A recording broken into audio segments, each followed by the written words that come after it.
Hello students.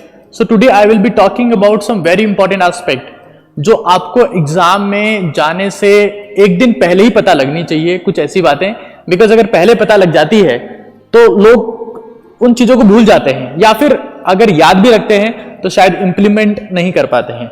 तो कुछ ऐसी बातें जिनको हम लोग कहते हैं last minute tips for any exam. I am not specific for the JEE, for the NEET, for the UPSC, for the SSC, for the bank, whatever it is, but these are the basic tips जो आपको समझने हैं और exam में जब आप लोग paper देंगे तो अप्लाई करने हैं। देखिए, सबसे इंपॉर्टेंट बात यह है कि दुनिया का चाहे कोई सा भी पेपर हो और उसमें चाहे कितने भी क्वेश्चन हो, जब आप किसी क्वेश्चन को सॉल्व करना चालू करते हैं, पेपर को सॉल्व करना चालू करते हैं, तो बहुत सारे क्वेश्चन ऐसे होते हैं जिनको आप एक बार में नहीं कर सकते। उसके लिए आपके सबकॉन्शियस माइंड को थोड़ा टाइम चाहिए होता है कि आपने क्वेश्चन सॉल्व किया, आपको नहीं आया तो आप क्या करेंगे, उसे मार्क कर लेंगे, ठीक है, अगले क्वेश्चन पे बढ़ जाएंगे, वहां स्टक नहीं होंगे। ऐसा नहीं है कि ये चैप्टर तो मुझे बहुत ढंग से आता था, इसमें तो मैंने 600 क्वेश्चन सॉल्व किए थे, इस चैप्टर का क्वेश्चन मेरे से क्यों नहीं हो रहा है। तो उसको ईगो पे नहीं लेना। आपको क्या करना है कि क्वेश्चन नहीं आया, मार्क कर लो, छोड़ दो, क्योंकि बहुत सारे क्वेश्चन ऐसे होंगे जो आपसे फर्स्ट अटेम्प्ट में नहीं होंगे। यू होल्ड ऑन, आपको वहां पर फंसना नहीं है, अगले क्वेश्चन में चले जाओ। जब आप सेकंड टाइम उस क्वेश्चन पर आएंगे तो आप तो कॉन्शियसली दूसरे क्वेश्चन पे काम कर रहे थे, लेकिन आपका जो सबकॉन्शियस माइंड है वो उसी क्वेश्चन के ऊपर काम कर रहा था, क्योंकि सबकॉन्शियस माइंड ने उसे चैलेंज की फॉर्म में लिया। और जब आप नेक्स्ट टाइम उसे अटेम्प्ट करेंगे तो आप उस क्वेश्चन को ज्यादा बेटर तरीके से समझ पाएंगे और आपके उस क्वेश्चन के सही करने के चांसेस बहुत ज्यादा बढ़ जाएंगे। देखिए, समझना पड़ेगा कि जो पेपर होता है, पेपर सॉल्व करना एक 100 मीटर की रेस नहीं है। किसी भी पेपर को सॉल्व करना एक रिले दौड़ है। रिले, आप समझते हैं, रिले दौड़ स्प्रिंटिंग है, भागना जो है वो एक इंडिविजुअल गेम है, एक्सेप्ट रिले वो एक टीम गेम है। उस रिले में क्या होता है कि पहले एक बंदा अपने हाथ में जो भी स्पेसिफिक सिंबल होता है या कोई भी डिवाइस होती है उसको पकड़ता है, नॉर्मली एक डंडा होता है, ठीक है, उसे होल्ड करता है और भागता है। जैसे भी एक स्पेसिफिक मार्क तक पहुंचता है, जैसे 100 मीटर, जैसे मान लो 400 मीटर का रिले है, 100 मीटर तक पहुंचेगा, दूसरे को हैंड ओवर करेगा, ठीक है, फिर दूसरे वाला 100 से 200 मीटर पे जाएगा, नेक्स्ट को हैंड ओवर करेगा, और ऐसे प्रोसेस चलता है। मतलब 100 मीटर की रेस एक बंदा दौड़ेगा, दूसरे 100 मीटर की रेस दूसरा बंदा दौड़ेगा। तो आपका पेपर जो है ना वो एक रिले है। क्या समझे आप लोग ये बात कि जब आप देखते हैं किसी रिले दौड़ को तो ज्यादातर केसेस में टीम वही जीतती है जिसमें पहला रनर तेजी से भागा हो। अगर पहले रनर ने लीड ले ली तो दूसरा अपने आप उस लीड को मेंटेन रखता है, तीसरा मेंटेन रखता है, और चौथे के लिए उस रेस को सबसे पहले फिनिश करना बहुत आसान हो जाता है। तो इट्स वेरी वेरी इंपॉर्टेंट। पहली बात तो क्या, पेपर को राउंड्स में करना है। दूसरी बात क्या, पहला राउंड इतनी तेजी से करना है कि बाकी सेकंड, थर्ड और फोर्थ राउंड में आपको बहुत टाइम मिले। स्टूडेंट ये बहुत बड़ी गलती करते हैं, वो जब एग्जाम देने जाते हैं या तो प्रैक्टिस में नहीं होते हैं, और प्रैक्टिस में होते भी हैं तो पहले राउंड में ही अपना ज्यादातर टाइम 90% टाइम इन्वेस्ट कर देते हैं।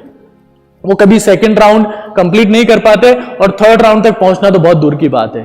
तो आप कोशिश करें कि आप कम से कम पेपर के थर्ड राउंड तक पहुंचे।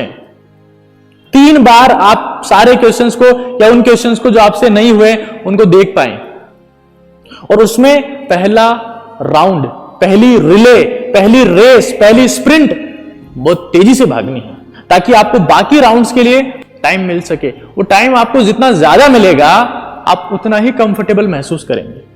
आपने कभी एक बात फील की है, जब हम लोग बहुत बार कोचिंग इंस्टीट्यूट पर होते थे, टेस्ट देके जब घर जा रहे होते थे तो रास्ते में पेपर खोल के देखते थे, तब बहुत सारे क्वेश्चन ऐसे होते थे जो हमको रास्ते में सॉल्व हमसे हो जाते थे या कॉन्सेप्ट समझ में आ जाता था, कॉन्सेप्ट क्लिक करता था कि अरे यार वहां पर नहीं हो पाया।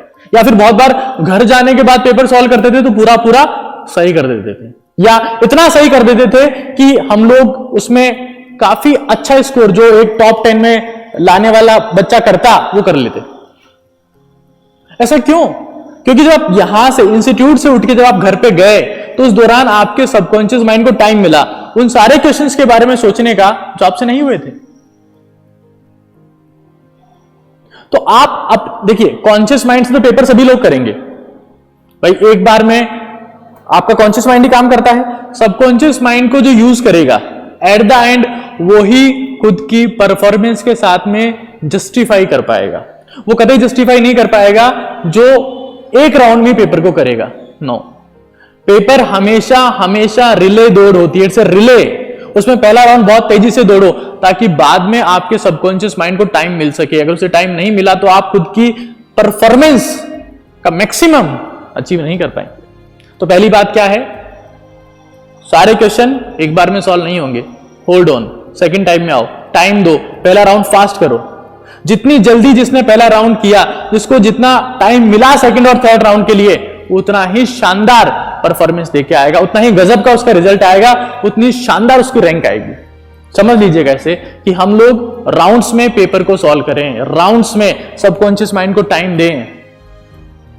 तीसरी बात, एग्जाम सेंटर पर टाइम पर पहुंचे।